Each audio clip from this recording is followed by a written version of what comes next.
अस्सलामुअलैकुम दोस्तों, आज की इस वीडियो में हम बात करने वाले हैं हज़रत अली ने फरमाया रोज़ सुबह दो फरिश्ते घर पर क्यों आते हैं और वो आकर क्या करते हैं। साथ ही साथ दोस्तों हम आपको बताने वाले हैं एक ऐसा वाक़या जिस वाक़ये में दुल्हन का इंतकाल हो गया, यानी अपनी शादी वाले दिन ही दुल्हन जो ससुराल में जानी थी वो कब्र में पहुंच गई। इसके साथ साथ दोस्तों हम आपको बताएंगे उन 15 घरों के बारे में जिन घरों में गरीबी ही गरीबी आती है, तंगदस्ती ही तंगदस्ती आती है। ये 15 काम जिन घर में भी होते होंगे वहाँ हमेशा परेशानियाँ ही रहेगी।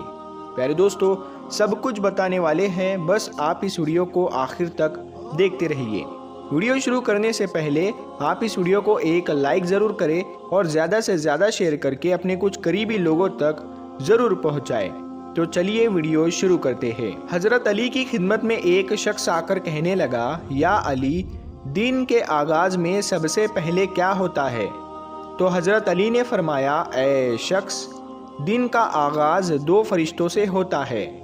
एक फरिश्ता घर घर जाकर दुआ करता है और दूसरा फरिश्ता घर घर जाकर इल्तजा करता है। तो वो शख्स कहने लगा, या अली, किस बात के लिए फरिश्ता दुआ करता है और किस बात के लिए इल्तिजा? तो हज़रत अली ने फरमाया, मैंने अल्लाह के रसूल सल्लल्लाहु ताला अलैहि वसल्लम से सुना कि सुबह से पहले 2 फरिश्ते ज़मीन पर आते हैं और घर घर जाकर देखते हैं जिस घर में कोई ऐसा बंदा होता है जो अल्लाह की मखलूक पर खर्च करता है, अपने अजीज़ो अकारीब पर खर्च करता है, अपने घर वालों की ज़रूरतों को अपना फ़र्ज समझता है, तो एक फ़रिश्ता अल्लाह के दरबार में दुआ करता है कि ए अल्लाह, इसके हाथ को कभी तंग मत करना, इसकी नेमतों को बढ़ाते रहना ताकि ये ऐसे ही अपने अजीज़ो अकारीब और घर वालों पर खर्च कर सके। और दूसरा फ़रिश्ता ढूंढता है कि कहीं कोई घर ऐसा तो नहीं जिस घर में कोई ऐसा शख्स हो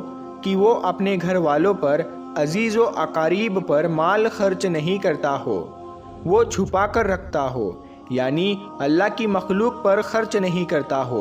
याद रखना, जब वो किसी ऐसे इंसान को देखता है जो अपने माल को इकट्ठा करके इंसानों से छुपा कर रखता है, तो वो दूसरा फरिश्ता अल्लाह के दरबार में फरियाद करता है कि ए अल्लाह, इस बंदे से इस दौलत का सख्त हिसाब लेना और इस बंदे को दुनियावी दौलत से महरूम कर दे, क्योंकि ये अपनी दौलत तेरे बंदों पर खर्च नहीं करता, अपने घर वालों और अजीज़ो अकारीब पर अपने माल को खर्च नहीं करता, महरूम रखता है। और यूँ अजीज़ो अकारीब पर खर्च करने वाला दुनिया में फराबानी और आखिरत में अजीम अजर पाता है। और जो दुनिया में अपना माल अपने अजीज़ो अकारीब पर खर्च नहीं करता, तो वो दुनिया में रुसवाई और आखिरत में सख्त अजाब देखता है। प्यारे दोस्तों, अब हम आपको वो वाक़या सुनाते हैं जिस वाक़ये में दुल्हन का इंतकाल हो गया, यानी अपनी शादी वाले दिन ही दुल्हन कब्र में पहुंच गई।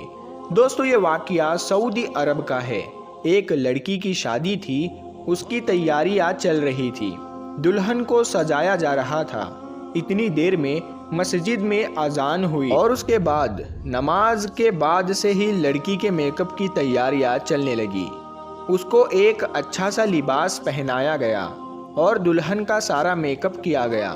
इतनी देर में इशा की अजान हो गई। जैसे ही उस लड़की के कानों में अजान की आवाज़ आई तो उसने सोचा कि नमाज पढ़ लूँ और उठी, वज़ू करने के लिए जाने लगी। जैसे ही वो वज़ू करने के लिए चली तो उसकी माँ ने देखा और पूछा, बेटी कहाँ जा रही हो? तो दुल्हन ने जवाब दिया कि अम्मी, मैं वज़ू करने के लिए जा रही हूँ, अजान हो चुकी है, नमाज का वक्त हो रहा है। लड़की की माँ ने कहा कि कहीं तुम पागल तो नहीं हो गई हो?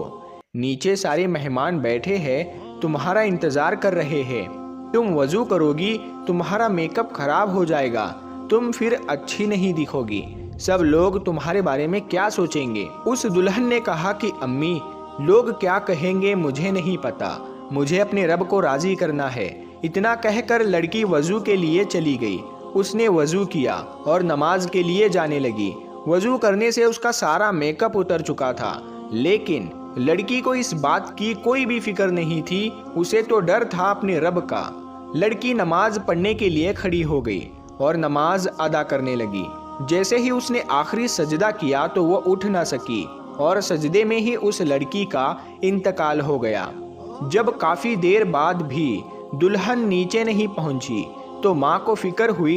वो कमरे में गई, देखा तो दुल्हन सजदे में है। काफ़ी देर के बाद भी जब वो सजदे से ना उठी तो माँ करीब जाकर उसे हिलाने लगी। जैसे ही देखा तो पता चला कि लड़की का इंतकाल हो गया है, तो वो माँ फूट फूट कर रोने लगी। प्यारे दोस्तों, ये जो प्यारा सा मैसेज है ये उन लड़के और लड़कियों के लिए है जो दुनिया में खूबसूरत बनने के लिए अपने रब को भूल चुके हैं। किसी ने क्या खूब कहा है कि इस्लाम की शहजादियों को खूबसूरत बनने के लिए किसी महंगे क्रीम और पाउडर की ज़रूरत नहीं, 5 वक्त के वज़ू का पानी ही काफ़ी है उनकी खूबसूरती के लिए। प्यारे दोस्तों, अब हम आपको बताते हैं 15 घरों में गरीबी ही गरीबी आती है, तंगदस्ती ही तंगदस्ती आती है और परेशानियां आती है। दोस्तों, अगर आपके साथ भी ऐसा होता है कि आपकी कमाई तो बहुत है लेकिन फिर भी पैसा रुकता नहीं है, पैसे में बरकत नहीं होती, आपकी गरीबी दूर नहीं होती, अगर आप इन गलतियों में से एक भी गलती करते हो तो उसे फ़ौरन अपने से दूर कर दो। इंशाअल्लाह गरीबी आपके घर से दूर हो जाएगी, आसपास भी नहीं भटकेगी। घर में गरीबी आने की 15 निशानियाँ। नंबर 1, लेटते वक्त एक टांग को दूसरी टांग पर रखना। नंबर 2, टूटे हुए बर्तन इस्तेमाल करना। नंबर 3, बॉटल को पूरा मुंह या पानी के मटके को मुंह लगाकर पानी पीना। नंबर 4, पेड़ के नीचे पेशाब करना। नंबर 5, टूटी हुई कंघी से बाल बनाना। नंबर 6, घर में कूड़ा करकट जमा करके रखना। नंबर 7, दांतों से नाखून को काटना। नंबर 8, फजर की नमाज नहीं पढ़ना। प्यारे दोस्तों, सबसे ज़्यादा गरीबी फजर की नमाज नहीं पढ़ने से आती है।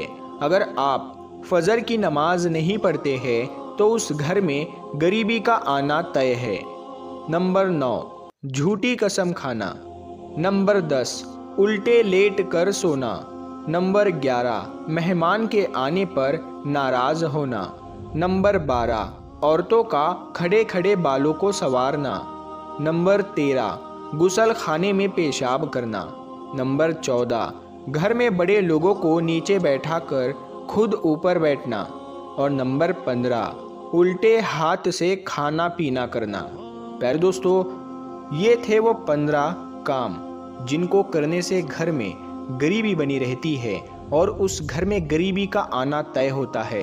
तो आप अगर इन चीज़ों से बच गए तो इंशाअल्लाह ताला आपके घर में भी बरकत होगी। प्यारे दोस्तों, अगर आपको